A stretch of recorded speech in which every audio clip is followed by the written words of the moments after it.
Trending tonight, for sure, marami na nakabasa sa inyo sa social media. Tila nagka-quiz bee sa impeachment court kanina. Ang category, Lourdes and Johnny, History. Next. For forte mo. At ang topic, mga alias. Naniniwala po ba kayo na ang ating mga ay may mga alias?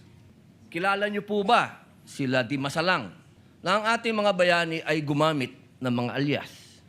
Di Masalang, Siling Labuyo, Tikbalang, Tagailog, May Pag-asa, Juan, Magdalo, Leon Kilat, Vibora, Lakambini, Paralitiko, Dimas, Alipato, Liwanag, Balite, at marami pa pong iba.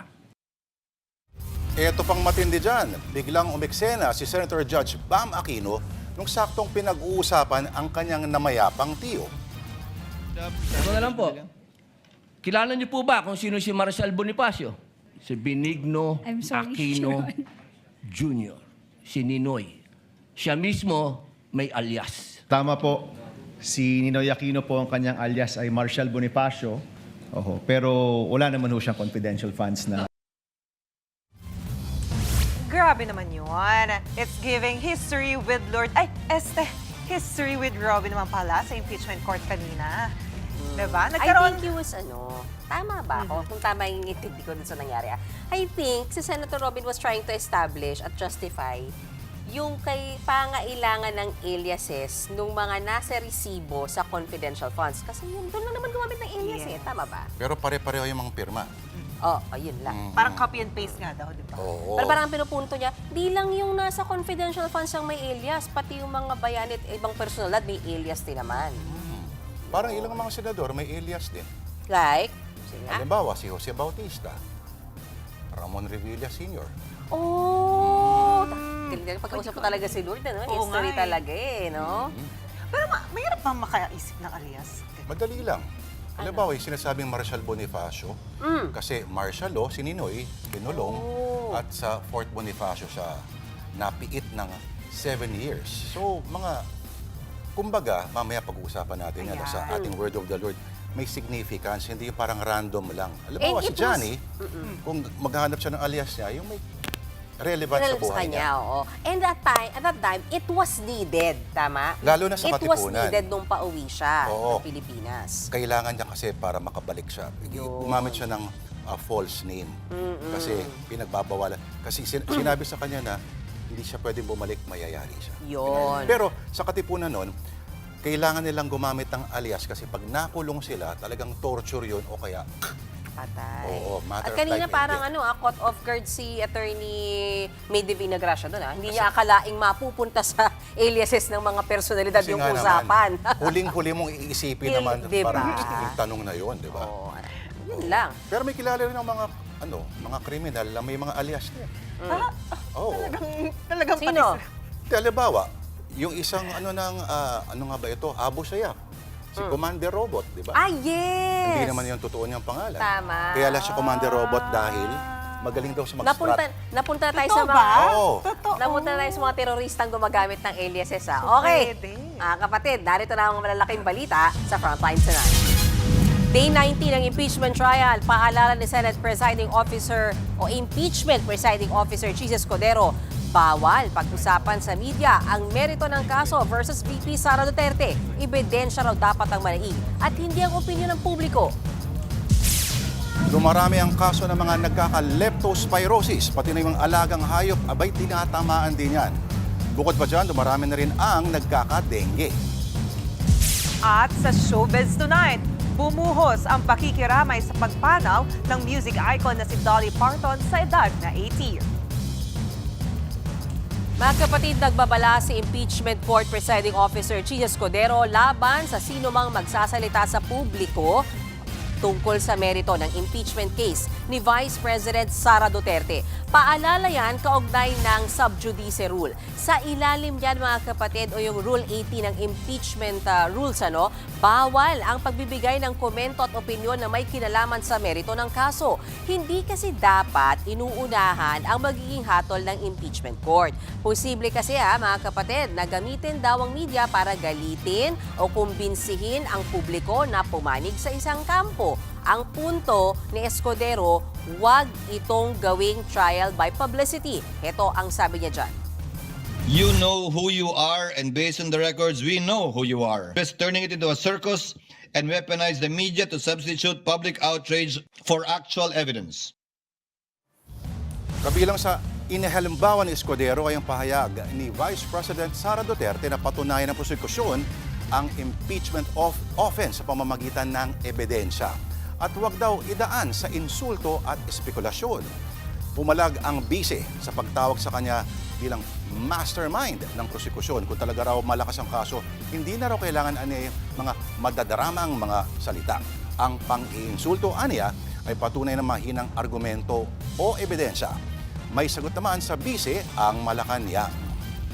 Kung ayaw makarinig ng ad hominem, mag-start din po sa mga taong nagsasalita ng words o mga masasamang mga pag-describe sa kapwa-tao. Siguro dapat magsimula kay Vice Presidente na maging magalang din sa pananalita para hindi rin na ibabalik sa kanya.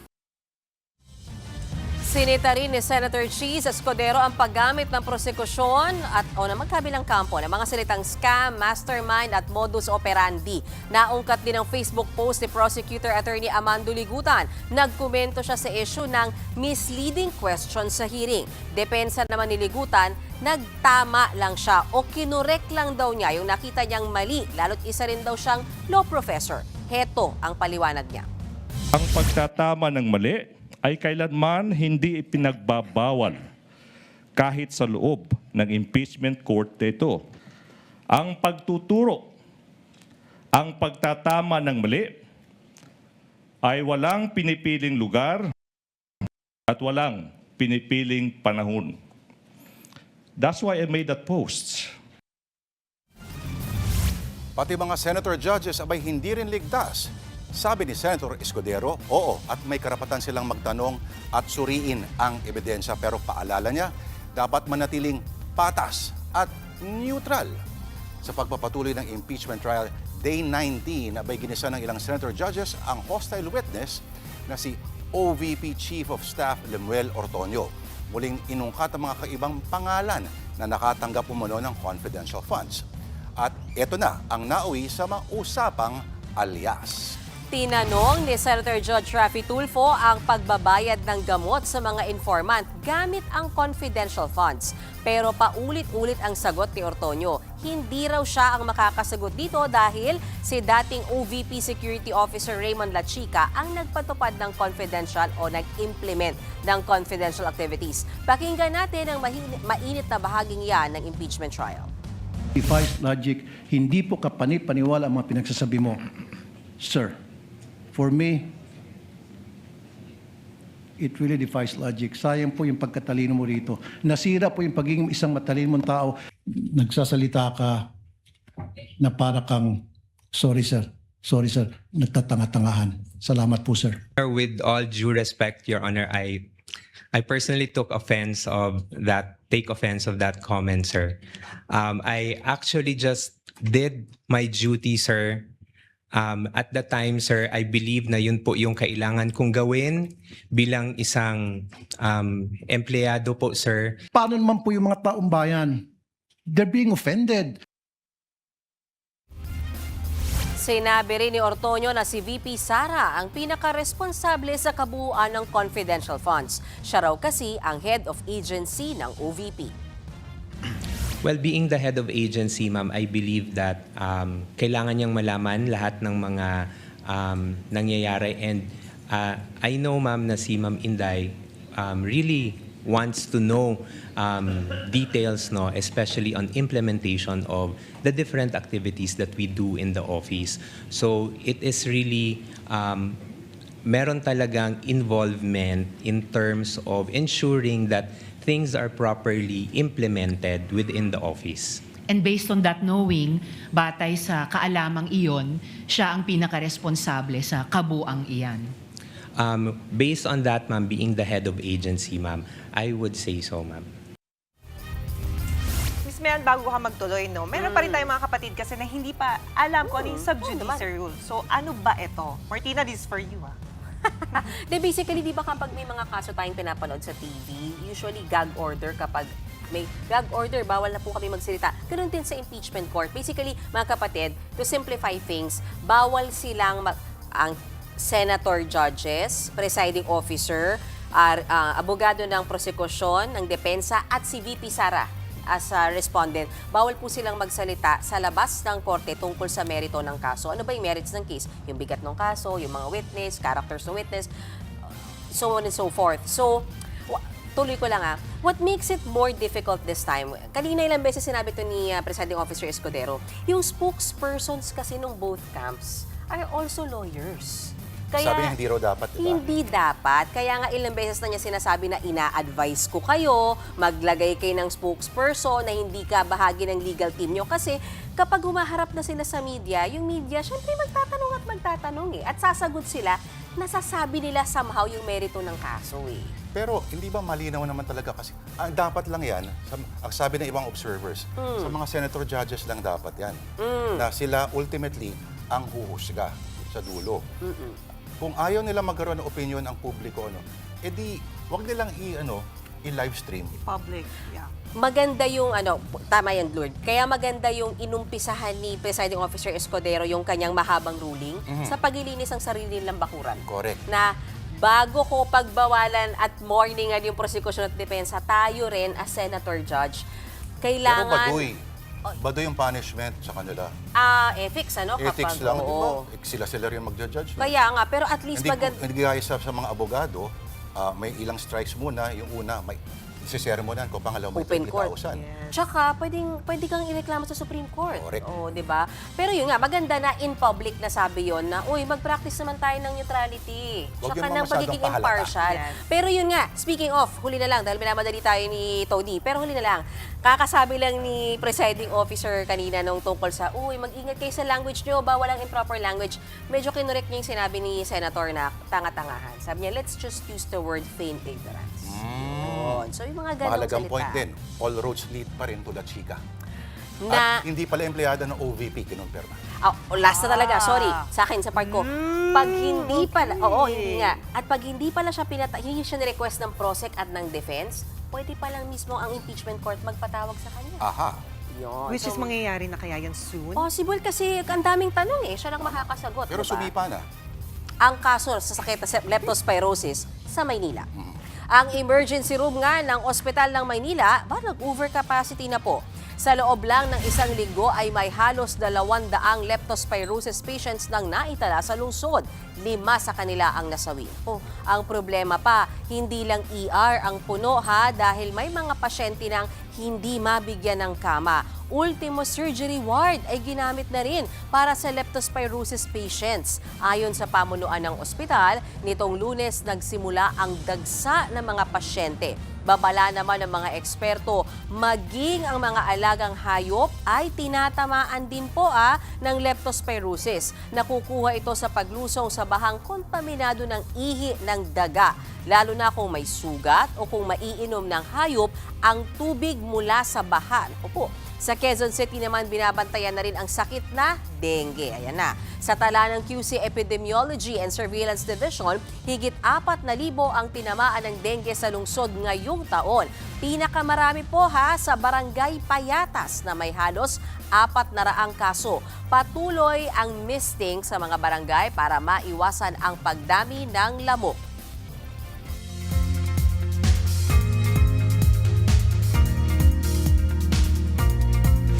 Mga kapatid, posibleng may mabuong sama ng panahon sa bansa. Sa datos ng Metro Weather, bukas po ng gabi o sa Biyernes yan nakikitang mabubuo sa silangan ng extreme northern Luzon. At posible yan maging bagyo, sabi po ng Pag-asa. At tatawagin yang bagyong Pilandok o yung Philippine Mouse Deer. Sa initial forecast, pa-Taiwan ang direksyon nito kaya posibleng palakasin nito ulit ang habagat. Pero hindi pa yan nabubuo sa ngayon. Kaya hindi pa rin ganun kalakas ang habagat. Pero magpapaulan pa rin yan sa ilang lugar, lalo na po sa Ilocos Region, sa Zambales, Bataan, Palawan, Negros Island, Mindoro Province at Palawan. Posible rin po ang thunderstorm sa hapon sa Kabisayaan at sa Mindanao. Buong araw namang maulap na mimisa ng buhos ng ulan bukas dito po sa Metro Manila. Samantala, sabi ng Pag-asa, hanggang 7 pa ang posibleng mabuo na bagyo sa Pilipinas sa taong ito. Oy, mga kapatid, Lord, break muna tayo sa politika. Showbiz update muna. Alright. Alias Johnny Alipon, take it away. Alias si pangalan niya yun.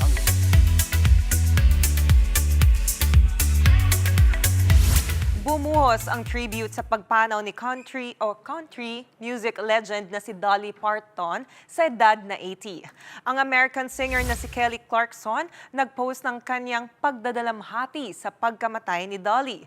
Ibinahagi rin ni Eminem ang sulat sa kanya ni Dolly matapos ang kanyang performance noon sa Rock and Roll Hall of Fame. Tinawag naman ni US President Donald Trump na one of the greatest country singers si Dolly. Bilang pakikiramay, ipina-half-mast ni Trump ang watawat ng Amerika sa buong US for 1 week. Si Dolly Parton ang original singer at writer ng I Will Always Love You. Sa higit 6 na dekadang career ni Dolly, umabot ng higit 100 million records ang naibenta niya. Susunod, patay sa mudslide sa border ng Nepal at Tibet, umakyat na sa 6. Magbabalik pa ang Frontline tonight.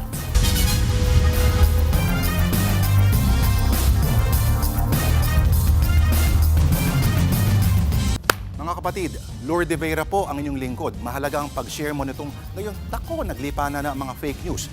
Para sa mahalagang balita at updates, mag-follow po at mag-subscribe sa social media pages ng Ano pa din News 5.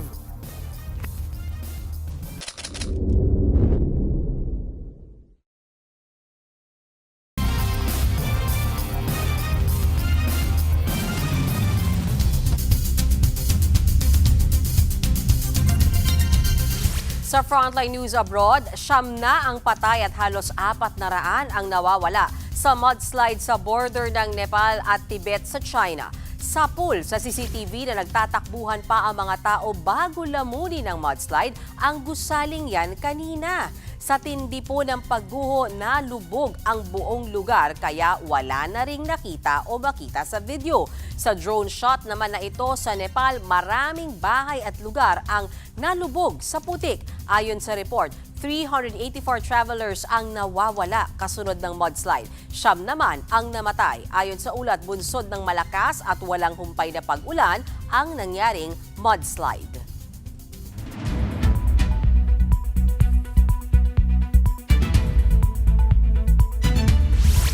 Sa lohika ng isang senador kanina, walang masama sa paggamit ng mga alias. Total, marami naman daw sa mga bayaning makabayan noon ay gumamit rin ng mga nom de guerre o mga alias. Ito ang ilan sa mga binanggit kanina. Di masalang ang isa sa napakaraming alias ni Jose Rizal kasama na ang Laong-Laan, ang Agno at Calambeño. Siling Labuyo naman ang santong patron ng mga mamahayag mula Bulacan na ang matalas sa panulat ay kinatatakutan noon ng mga kalaban. Si Marcelo H. Del Pilar, a.k.a. Piping Dilat, a.k.a. Dolores Manapat at Plaridel. Mukha bang tikbalang itong propagandistang si Mariano Ponce, a.k.a. Naning at Calipulaco, a.k.a. Lapu-Lapu yun. Magdalo si Emilio Aguinaldo hindi dahil kasama niya si Trillanes, kundi bilang pagpupugay sa santang patron ng Kawit Cavite na si Santa Magdalena. Lakambine naman si Gregoria de Jesus, ang katuwang sa pakikibakat kahati ng puso ni May Pag-asa na mas kilala natin bilang Andres Bonifacio. Ang batang general at may akda ng kartila na katipunan na si Emilio Jacinto ay may codename na Pinkian at bilang manunulat, ang kanyang ginagamit ay ang Di Masilaw. Taga-Ilog naman si Antonio Luna habang ang kapatid na pintor na si Juan Luna ay ginamit lang ang Tagalog na katumbas ng apelido nila, Buwan. Si Leon Quilat ay si Pantaleon Villegas, ang lider ng revolusyon laban sa Espanya sa Cebu. Liwanag naman ang ikalawang supremo ng katipunan na si Roman Basa at ang isa sa mga urig founders naman nito na si Ladislao Diwa ay alias Balete, matigas. Vibora o Viper, si Artemio Ricarte dahil makamandag daw sa Giyera Dumiscarte. Habang si Alipato naman ay hindi katipunhero kundi leader ng mga hook na si Luis Taruk ng alias, ang ibig sabihin maliit na kislap na magpapakalat ng apoy. At yan siguro ang kaibahan ng mga alias itong mga bayaning lumaban. kumpara sa mga halata namang inimbentong kalokohan lang para tumanggap ng pera ng bayan tulad nila Mary Grace Piatos, Chippy McDonald, Andy Lim, Antonio Pagong, Andrew Pusa at kung ano-ano pa. Ang mga katipunero at mga propagandista ay kinilangang gumamit ng ibang pangalan dahil pag nahuli sila ng mga Espanyol at paparusahan sila ng torture at kamatayan, buhay na inilaan sa kadakilaan. Kahit ang mga alias ay may kahulugan. Tulad na lang din ng alias ng isang matinik at matalinong mambabatas na itago na lang natin sa ganito mga alias, ganito mga pagkakakilanlan. Halimbawa, si Manila Boy, alias Barumbado, alias Hari ng Selda, alias Anak ni Baby Ama, alias, ito pa, uli sa lahat, alias Bato de la Rosa. At yan ang word of the Lord natin sa gabi ito. Sunod, SB19, Justin pumalag sa pambabastos sa kanila ng isang Pinoy airport worker sa Los Angeles. At pagpili ng mga estudyanteng sasagot sa recitation, idinaan sa bingo. Sa letrang T, tutok lang mga kapatid dito po sa Frontline tonight.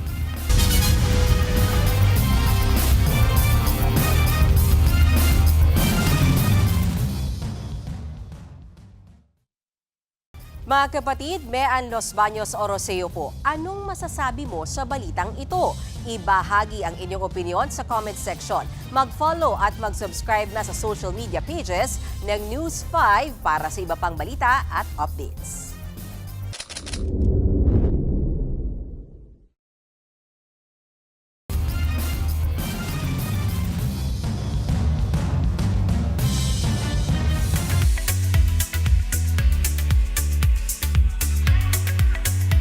Umalma si SB19 member Justin sa pagtawag sa kanila na suplado sa airport sa Los Angeles. Ang ikinalungkot pa niya sa kapwa Pinoy pa raw yan nanggaling. Sa chika ni Ja sa kanilang vlog, may lumapit daw na matandang Pinay para magpa-picture sa kanila. Pero nakiusap daw ang manager nila na maghintay, lalo't inaayos pa nila ang kanilang luggage. To be fair, nag-gets naman daw yan ng Pinay. Nakapag-picture o pa-picture din siya eventually sa SB19. Pero narinig daw ng isang Pinoy na airport employee ang pakiusap ng manager doon sa nagpa-picture. Dito na raw nagsabi ang employee na suplado sila. Bigla siya nagpaparinig, suplado mo ha, kita mo to? Tapos pinakita niya yung picture ni ng mga nagpa-picture na daw siya kila Piolo Pascual, kila Sir Gary. Ang dami niya na sinabi bigla. Like, sabi niya, di pa nga sikat, di nagpapapicture pag nasabi doon ng camera, ganyan-ganyan daw, kaway-kaway, pero mga suplado naman, ganun. Tapos parang sinabi niya pa na Filipino mentality daw, ganun. Basta ang dami niya sinabi mga offensive.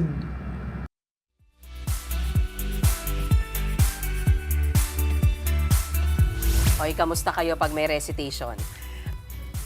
Yung team yung ititingin ka sa libro nyo. Tulog. Oy, para sa ating pabaong pampag-good night kapag may recitation, talaga namang kakabahan na ang mga estudyante. What more kung idadaan sa kapalaran ng bingo ang pagtawag sa magre-recite. Gaya ng ginawa ng isang prof sa Nueva Vizcaya. Number 16. Recite na. Mr. Racho at Mr. 18. Dulungan. Edgano. Yan ang criminal law class sa St. Mary's University. Madalas daw ginagawa ni Judge Costales ang pabingo sa recitation. Kapag nabunot, ikaw ang bumingo. Mixed emotion sa mga estudyante. Sabay pray na, sana Lord, hindi ako ang mabunot ngayon. On the other hand, nakakabawas daw yan ng tensyon para sa mga law student dahil sa konting tawanan at pa-suspense. Alam mo, nung college ako, yung law and mass media din namin, yung prof namin, ang daming gimmick sa ganyan. May edad na? Witty. Oo, tsaka abogado. O mahilig yung mga may edad sa bingo daw, sabi nila. Hindi naman bingo yung sa amin, Hindi ba? pero ang tip Ruleta, doon, ganun. ang tip doon, magbida-bida ka na daw mag-recite agad. Unahin mo na, no? Kahit mali-mali. Kasi para hindi na Kung ano lang yung nabasa mong readings, at least Yun na yun lang yun. yun. Kung ganun kaya gawin sa Senate, Ano? pag magtatawag ng senator judge, bingo din dapat. Pwede rin. Kita mo, no? Nagsishake-shake ka dun si ano. Sa letrang ba? Ikaw talaga. Sa letrang ba? Ba? Oh? Hindi. Kunyari, B-I-N-G-O. Pwede. O siya. Para kayo pa natin matapos. Okay naman tayo? At yan po ang 30 minuto ng paghimay sa mga... Hindi ko kasi binasabihin ka pa eh. Sa mahalagang headlines. Maraming salamat sa iyo. Balitaan at diskusyon para sa paghubog ng matalinong opinyon. Kami ang inyong kapatid sa Balitaan at Public Service. Hanggang bukas, mga kapatid, ako po si Johnny Alipoon. Ako naman po, walang code name, walang alias, Lourdes Vera. At ako naman pong nag-iisipan ng alias. Mehan Los Baños Oroseo, walang iwanan sa Frontline Tonight.